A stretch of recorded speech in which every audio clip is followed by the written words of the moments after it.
You know what it is, and welcome to the second series of Keen Young Minds, where we get into the minds of entertainers. And today with me, you're not going to believe this, I've got the one and the only Femi Santiago. Make some noise in the studio. Wow. Femi, you're the first person on the second series. What? Welcome. What a privilege and an honor. Thanks for coming through, man. Thanks for coming through. Thank you for having me. I heard you at the mixer, and I heard you, and you came right at the end, and you just touched my soul, man. You've got soul in a bowl. Do you get what I'm saying to you? That's a bar. You've got soul in a bowl. Thank you, bro. I was just like, who is this guy? And you was playing the keys. And it was one of those events, one of those events where it just it starts so late. And you was like the main act. Well, that's mad. When you came, everybody was leaving. Do you get what I'm saying to you? Did I get people to reverse and switch back? You held your own regardless. You held your own. And then I just reached out to you and I was like, we need to get you on because we need to get into your mind. So let's get straight into it. Love. Let's I'm here for that. I'm here for that. You're a singer, songwriter, producer, multi-instrumentalist. I've never did you guys just make these stuff up? No. I play quite a lot of instruments. Yeah. I've literally grown up on music, up making music, appreciating music, growing with it as well, and with the changes in the industry. But I'm blessed to have been working in the music industry for pretty much full time for the past more than 10 years now. Yeah, so it's an enjoyable life. Yeah. And your name, you said, where did you grow up? Because it's a Nigerian name. Yeah. But your surname is it Portuguese? Is it Spanish? Is it? So Santiago is there's a story of why I ended up getting that name. Is to do with my grandfather, who was from Sicily. Okay. So it's not Italian, it's actually Spanish in origin. Yeah. But there was a story of something that happened a long time ago with my grandfather, and a very important person he met in his life called Santiago. Okay. And he was adamant about one of the grandkids having that as a middle name, basically. I see. What was the story? You can't just say there was a story and then just blow past it. It depends how PC this whole thing needs to be, man. I've got a bit of a dark background. Give us a PC version. My granddad was on business out in South America. and met a guy called Santiago who kind of roundabout saved his life from a really bad situation. Okay. And they became really good friends. And when he went out there to do business there on, it was like his best buddy out there. Okay. So, I was about to say, this is not that kind of podcast. Yeah. So but that sounds like a good story. I really did. I do well watering it down. Yeah. Yeah. Perfect. That's what I wanted to know. Fair. So, did you ever go to Nigeria? Did that Nigerian part of you ever influence your music, anything like that? Big time. I've never been to Nigeria. Yeah. Unfortunately, I've always said this, but I will go one day. Yeah. I've got 2 children of my own. I've got 2 boys, so I'm going to definitely be taking them to show them their roots and partly of where they come from. But growing up, during the time I was around my dad, he used to play a lot of very cultural music as well. From back in the day, a lot of Fela and similar artists and whatnot. So big up Fela. Yeah, 100%. There was always some sort of influence there, and I mean, I think when you listen to my music today, there's a lot of you can hear the influences, definitely of the African side. There's nothing that makes me more proud being a Nigerian as well to see our people, our West African people as well on the map musically now.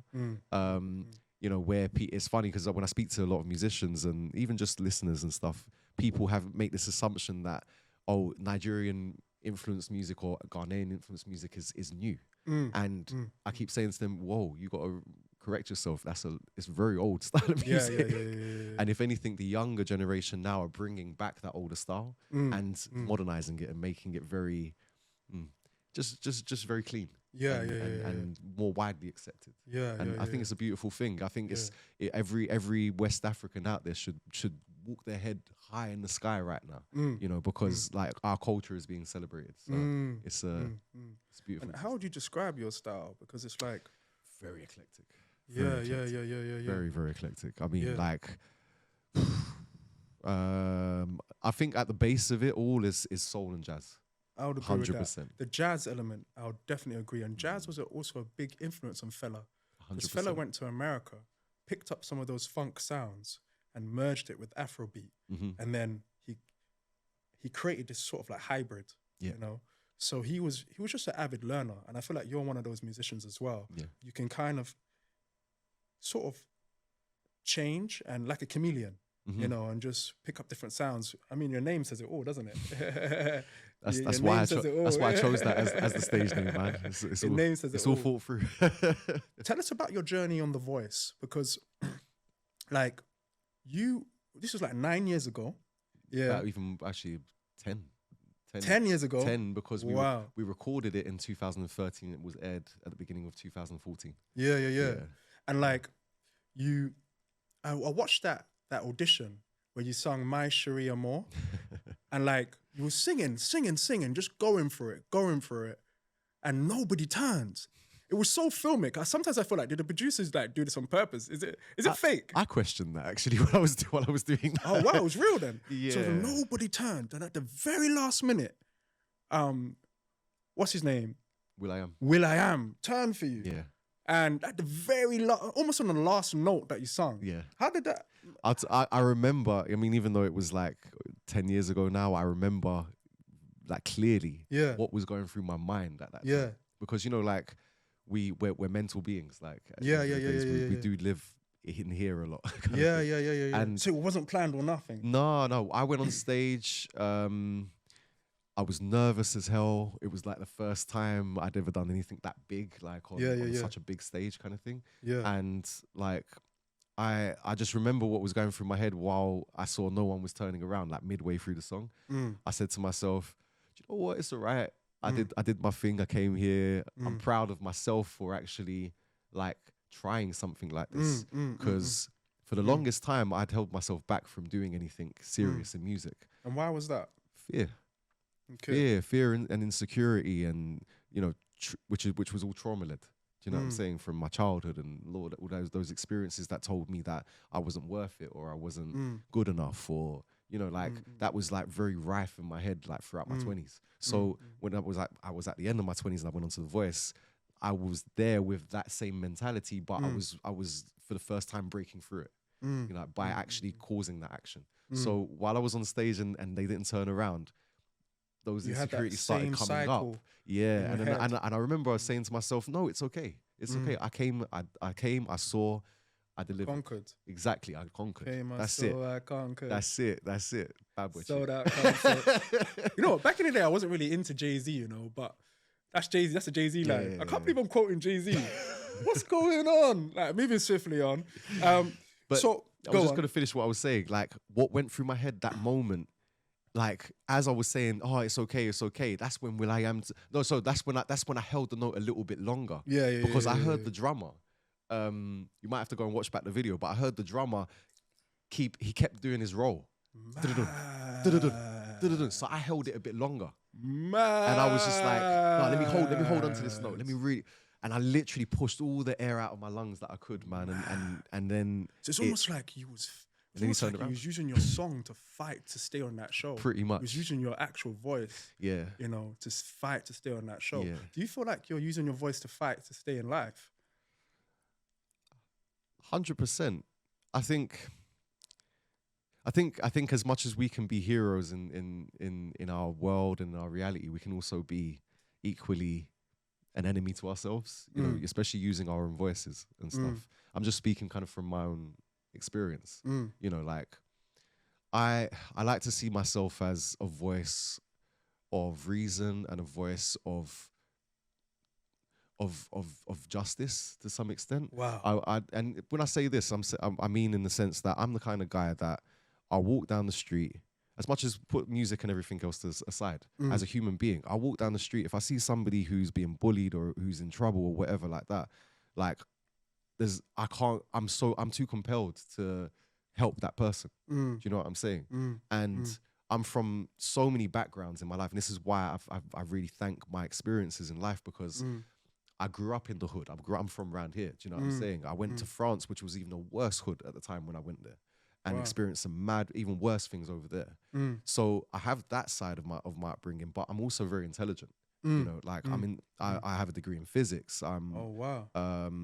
I studied music, etc. I've taught as well. I used to work at, like I said, Kingston University in the past. So bringing these two things together, I know the kind of power that I have, and I don't abuse it. I make sure I always use it for what's gonna make the world continue ticking the way that it really should, for everybody's benefit. Do you know what I'm saying? So I don't.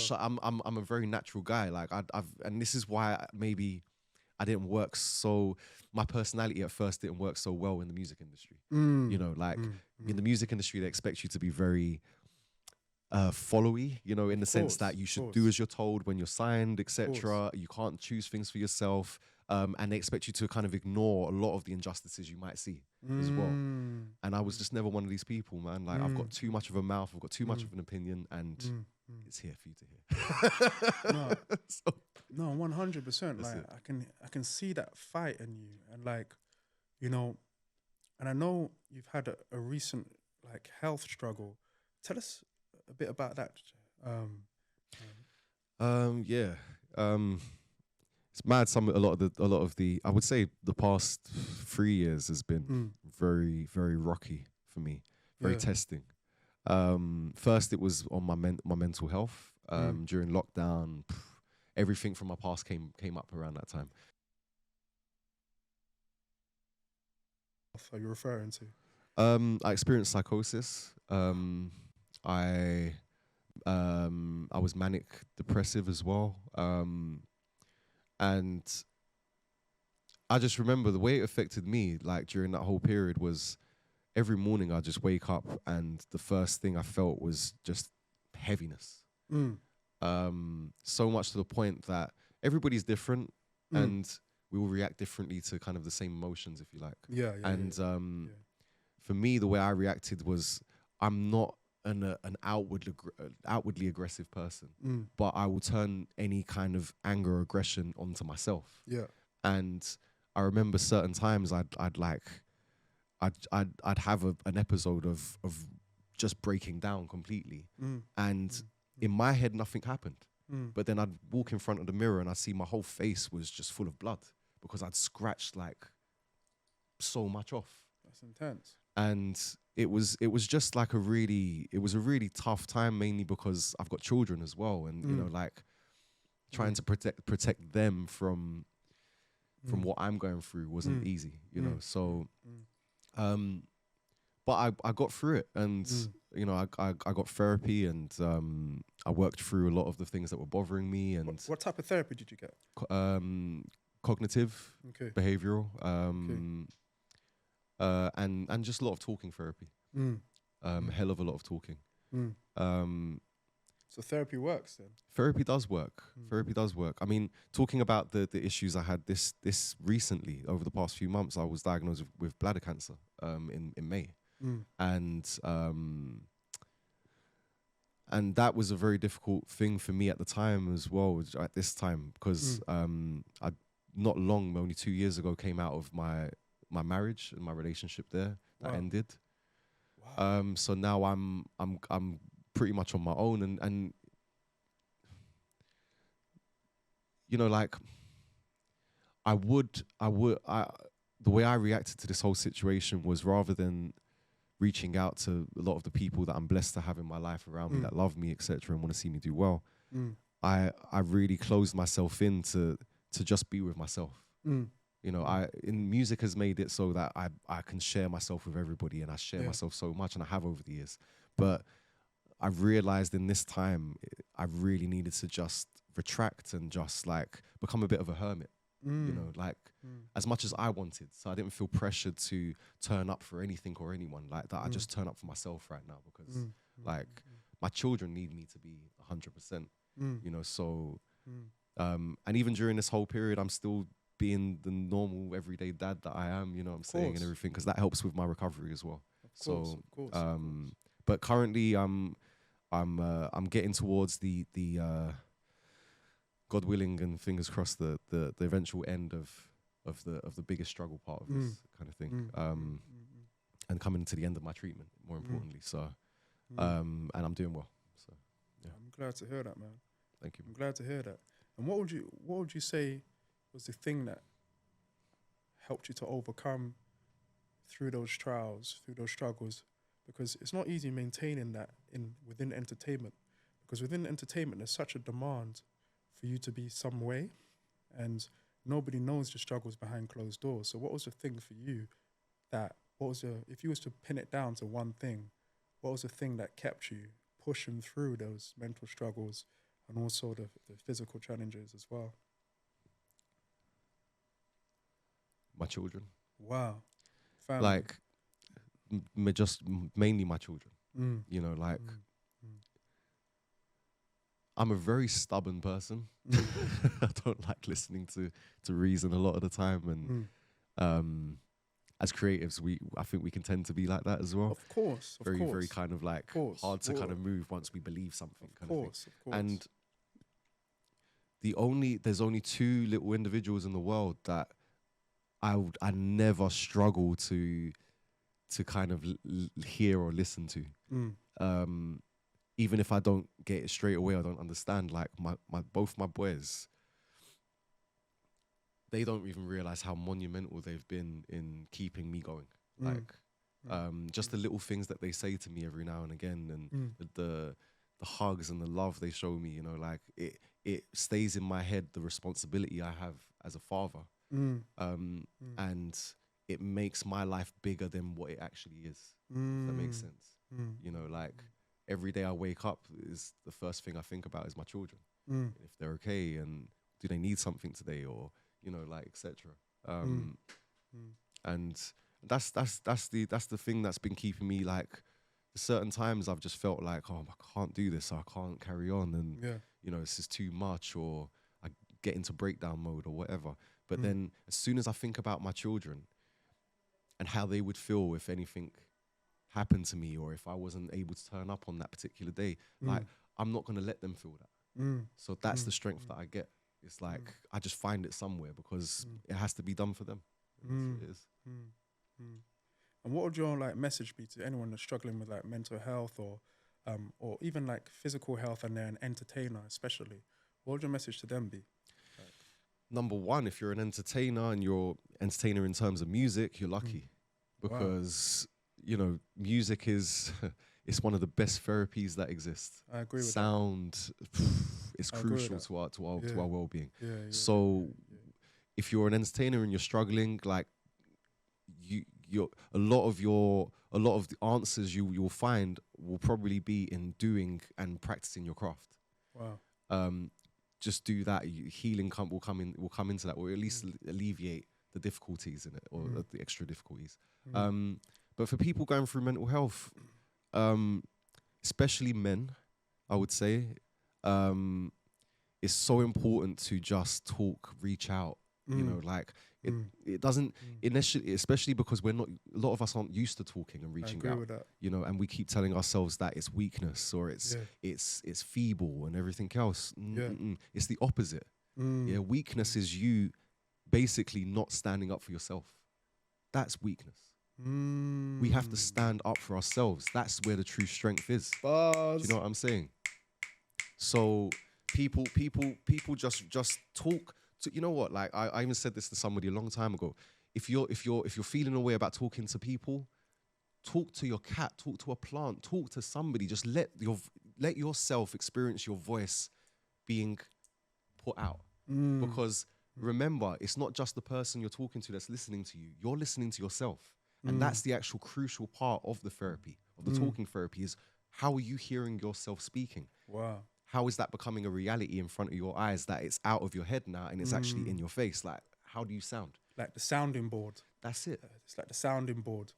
You say it out, and as you say it out, you work it out because it's like the sound bounces back. Exactly. It's that kind of concept, right? Exactly. It's the only way. It's only because in our own heads, it's muddled. And you know the song that I'm going to perform after like is a reflection of this. I talk about that a lot. You know that it's too much for us to keep things in ourselves. The story in your head. Yeah. If I was to ever write a book, it would be called The Story in Your Head, because I feel like we all have this story that's in our head that's made up.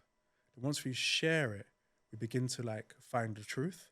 You know, once we now share that, the story grows in the other person, if that makes sense. 100%. And I think that's the power of drama and storytelling and also music. For me, it's all the same, storytelling. That getting that story in your head out, you know, then you're free. You know. My days, Femi Santiago in the building, Keen Young Minds, we are going in. What? You're like a philosopher, my brother. You know? We could go on and on and on, but before you go, tell us about the Jar Femi project. Oh, wow. Because that's an exciting project. So this is a project I recorded. It's an EP, 4-track EP, reggae based as well. Reggae? Yeah, you'd be surprised. You're taking us there, yeah. I'm taking everybody there. So I had a stint about 5 years ago running a really cool recording studio in West London where I recorded some amazing old school renowned reggae artists, not to name a few, but like Luciano and Capleton. Harry Toddler. You know, a lot of dancehall artists, etc. I worked with a lot of people, and I'd never worked with reggae before. And basically, it was Luciano who basically turned around to me when I was recording him one day and said to me, he heard my voice like singing a harmony to him, and then he said, "I didn't know you can sing." And then I was like, "Yeah," and he said, "Sing some more." And then he eventually said to me, "Boy, you need to sing reggae." He said, "You need to make reggae. Just make reggae music. Your voice is perfect for reggae." So that week, literally, I wrote this EP and produced it. I worked with a band called Mafia and Fluxy, quite well known as well, to record it. It was a legend of a horns player in Jamaica called Dean Fraser, who played over the whole project as well. So it's been blessed by a lot of people. Even there's a big artist called Etana in Jamaica, who a lot of people might know as well. She did all the backing vocals for my team. And she's a bigger artist than me. So at the end of the day, I was very blessed on this project. So it's been 5 years. It's been that long because I've been through a lot over the past 5 years, and I've held it back purposely because I wanted to be ready in myself before I start releasing music. Because I said to myself, as soon as I release the first project, I want to cause a snowball effect. I've got 5 albums sitting on my computer right now. Wow. So I don't really need to create so much. I need to just organize and that kind of thing. So I'm lucky in that sense. Feed the sheep. Feed the sheep, my brother. Feed the sheep. That's the scripture. I'm going to use that one. Can I use that one? Talking about feeding the sheep, what are you feeding us today? Oi. What are you feeding us today? So I brought my guitar. This guitar, my kids laugh because whenever I bring out this guitar, I always remind them that this is older than them. Yeah. My oldest boy is like 11 years old. And I bought this in 2006. Yeah. So I don't know how many years that is now. 18 years? Yeah. So this is 18 years old. Wow. So it's just reached adulthood. Yeah. Right. But I'm gonna sing a song which is really relevant to the conversation we're having. Of course. And it's called Surface. Okay. And it's very poetic, very very wordy. Just pay attention to the words, like, and you'll get it. But yeah. Feed us. I will feed you.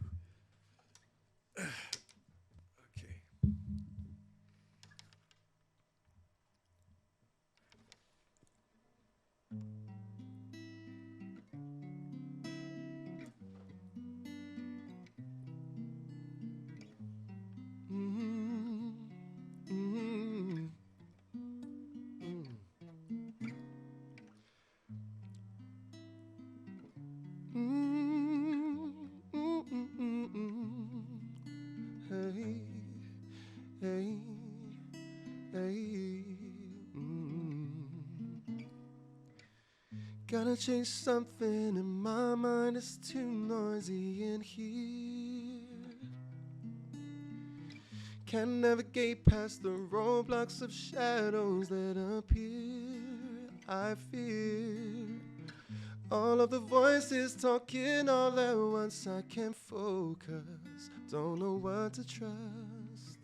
Positive thinking departing my being. I'm crushed like water to dust. Oh, I feel like I've gone so deep in the sea. I met Poseidon.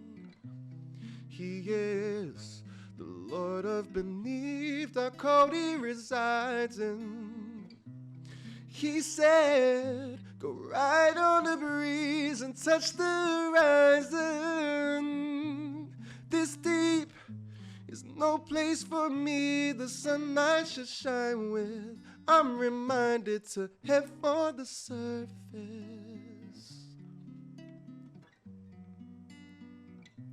To head for the surface. I'll go head for the surface. Just go. Don't stay so low, head for the surface. Just go, be saved once more, head for the... Can't look at my own reflection, I don't recognize me. Am I artificial or did they pre-program my story? Maybe.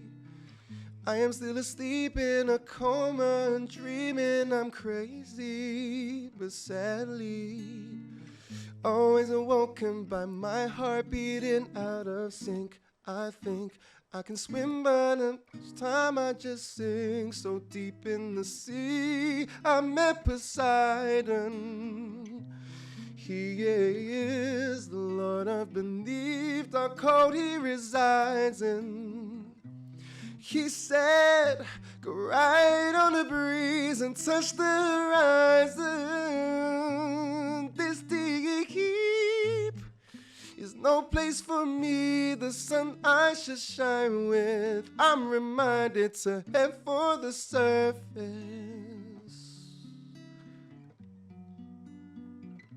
To head for the surface.